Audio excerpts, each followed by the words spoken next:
Assalamualaikum warahmatullahi wabarakatuh. Ini ada orang yang bertanya, orang gak sholat kaya raya, orang yang sholat malah miskin.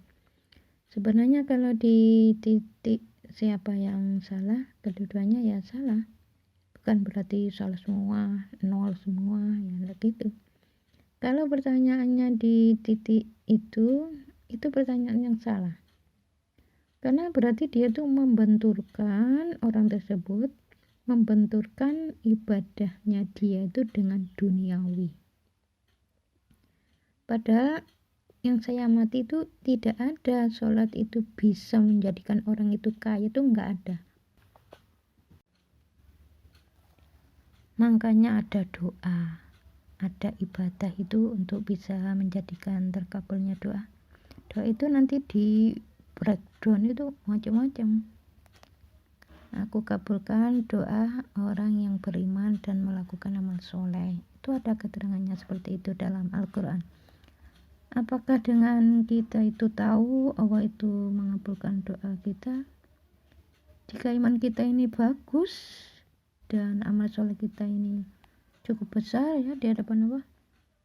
Dari ayat ini kita harus paham bahwasanya bukannya mau sedih atau bahagia ya, seseorang yang mau dikabulkan itu ada tahapan-tahapan. Memang imannya bagus, amal solehnya cukup besar di hadapan Allah. Tahapan ini bukan cuma itu saja ya, iman pada Allah, pada malaikat.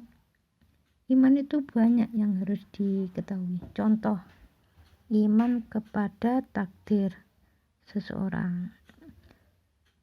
Jadi seseorang itu kalau melihat misalnya takdirnya itu orang itu nggak sholat kok malah rezekinya lancar, nah itu berarti dia tuh istidroj,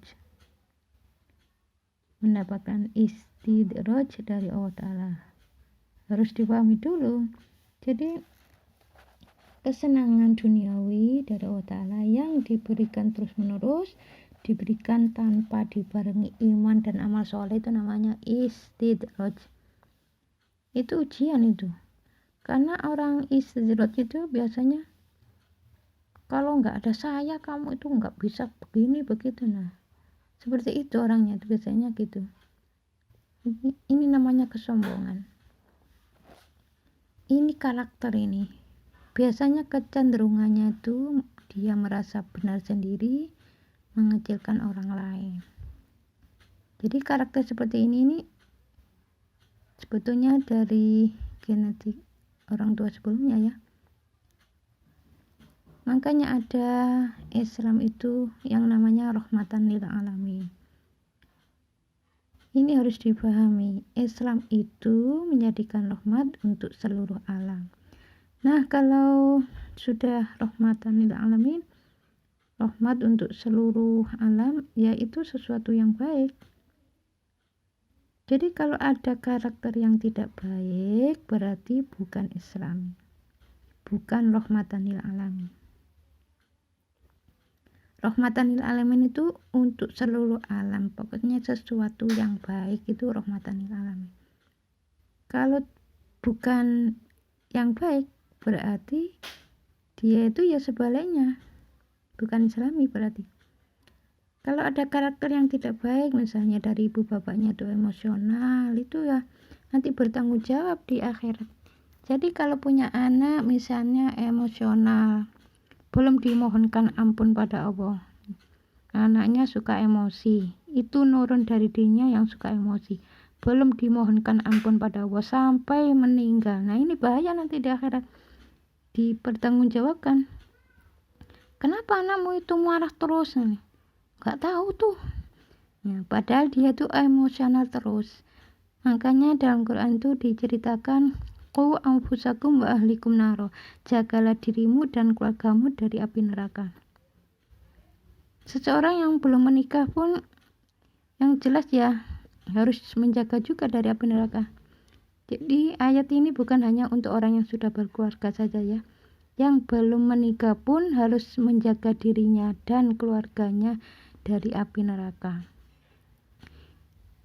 itu karakter ya, itu bukan karakter yang Islami ya. Kalau marah-marah, karakter dalam Islam yang baik itu tawadhu, kan jelas. Jadi kalau dia itu tidak menyadari dia itu bukan, misalnya bukan dari ulama, dia itu bukan termasuk muslim yang sering datang ke pengajian, belum pernah ke pengajian ya, dia itu tidak tahu ya, nggak mungkin lah. Kalau orang itu jangan marah, nah itu orang itu semuanya sudah tahu. Karakter yang tidak baik itu karakter yang ditunggangi jin. Marah itu perbuatan tidak baik, itu sudah tahu. Kadang-kadang ada orang yang mendakwakan jangan marah ke jamaahnya, tapi di rumah ternyata sama istri dan anaknya tuh dia tuh pemarah, suka emosi. Padahal di jamaahnya kelihatan sabar, ya memang bukan hanya kelihatan ya, memang sabar. Di keluarganya ternyata dia itu pemarah. Mengapa Allah itu menyuruh memaafkan? Mengapa Allah itu menyuruh mendoakan? Nah, ini kan berarti Allah itu melarang marah. Memang tidak ada keterangannya dalam Quran itu jangan marah, nggak ada. Yang ada fa'fu wasfahu, maafkan dan lapangkanlah dadamu. Kalau memaafkan kan berarti tidak marah.